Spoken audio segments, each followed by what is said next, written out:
अब अच्छा लगना क्या है, मैं बिल्कुल साइंटिफिक एक्सप्लेनेशन की बात कर रहा हूं। Happiness is considered to be an energised state of mind. जब आप खुश होते हैं तो आप ऊर्जा महसूस करते हैं अपने मन में, मस्तिष्क में। अब आपने माना मुझे अमुक गाड़ी से घूमना अच्छा लगता है, अमुक कपड़ा पहनना अच्छा लगता है, अमुक चीज खाना अच्छा लगता है, फला मोबाइल मिल जाए अच्छा, फला जगह घूमने को मिल जाए, से 20 थिंग्स। तो your energised state of mind is associated with 20 things. वो इंटेंगल्ड हो गई है 20 जगह। अब आप अपने मन में सुख के लिए उन 20 वस्तुओं पे आश्रित हैं, तो x डिवाइडेड बाई 20 है। अब मान लीजिए आपने आत्म संयम किया और 5 चीजों से अपना मन हटा लिया, x डिवाइडेड बाई 15 हो गया, नेट रिजल्टेंट बढ़ गया। क्यों? वो ऊर्जा जो उन 5 पदार्थों के साथ संलिप्त थी वो आपने बचा ली, तो वो आपके अंदर रह गई, तो by law of conservation of energy आपका एनर्जी लेवल बढ़ गया। जब आप x/10 पे आ गए, एनर्जी लेवल और बढ़ गया, और संयम किया, 5 चीजों पे आ गए, एनर्जी लेवल और बढ़ गया। अब इसके आगे की यात्रा जो 5 चीजें हैं, उसके आगे की यात्रा x/5 के ऊपर की यात्रा थोड़ी कठिन चुनौतीपूर्ण है, ये सिर्फ सन्यासी कर पाते हो। 5 चीजें क्या हैं? भोजन, वस्त्र, आवास, श्वास और ईगो, अस्तित्व। तो सबसे पहले क्या छोड़ते हैं? आवास। कहते हैं ना कि करतुल भिक्षा तरतुल वास। अब सन्यासी का कोई घर नहीं होता, तो x/4 हो गया, independent of house, no need. फिर क्या आता है? वस्त्र छोड़ते हैं, नागा साधु या दिगंबर जैन। अब चेतना उस अवस्था तक पहुंच गई जहां दिशा ही आपको अपना वस्त्र नजर आने लगती है, x/3 हो गया।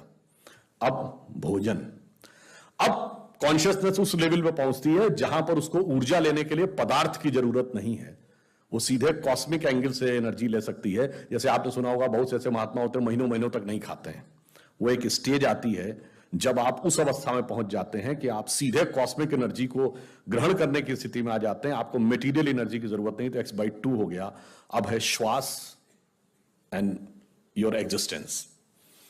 जब तक मेरी सांस चल रही है तब तक मैं हूं, पर जिस क्षण आप श्वास को भी नियंत्रण करने की क्षमता प्राप्त कर लेते हैं, your consciousness become independent of your breathing. मैं चाहूंगा तो मेरी सांस चलेगी, जब नहीं चाहूंगा तो सांस नहीं चलेगी, फिर चाहूंगा तो सांस चलने लगेगी।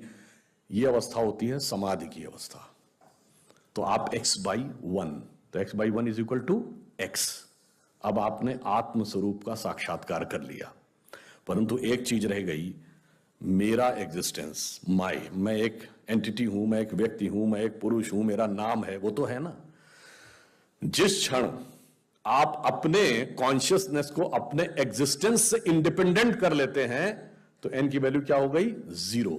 तो x divided by 0 is equal to infinity. तो अनंत की यात्रा शून्य से होकर जाती है, और हम अनंत खोज रहे थे, इसलिए हम शून्य को खोजने में सफल हुए। यह मूल कारण है कि हम भारतीय शून्य को क्यों खोज पाए।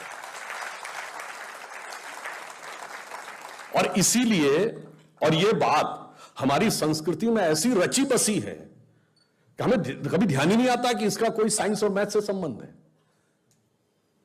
एक दोहा है बड़ा प्रसिद्ध कि भाई जब आप शून्य में उतर जाते हैं तो आपको बाहर की कोई ध्वनि सुनाई नहीं पड़ती। तो कहते हैं ना कि हृदय का एक अनहद नाद सुनाई पड़ता है। अनहद वर्ड आप लोगों ने सुना होगा, अनहद नाद जो हृदय में होता है। तो हमारे यहां क्या कहा गया? जीवन का लक्ष्य क्या है?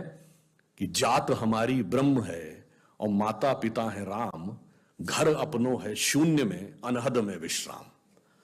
लक्ष्य जीवन का यह था, अनंत तक पहुंचना था, वह मार्ग शून्य से होकर जाता है। यह हमने दुनिया को बताया, यह ज्यादा बड़ी बात है। कैलकुलेशन तो कंप्यूटर भी करके दिखा देगा, मगर शून्य का रास्ता सिर्फ अनंत का रास्ता शून्य के माध्यम से सिर्फ भारतीय वांग्मय दिखाएगा।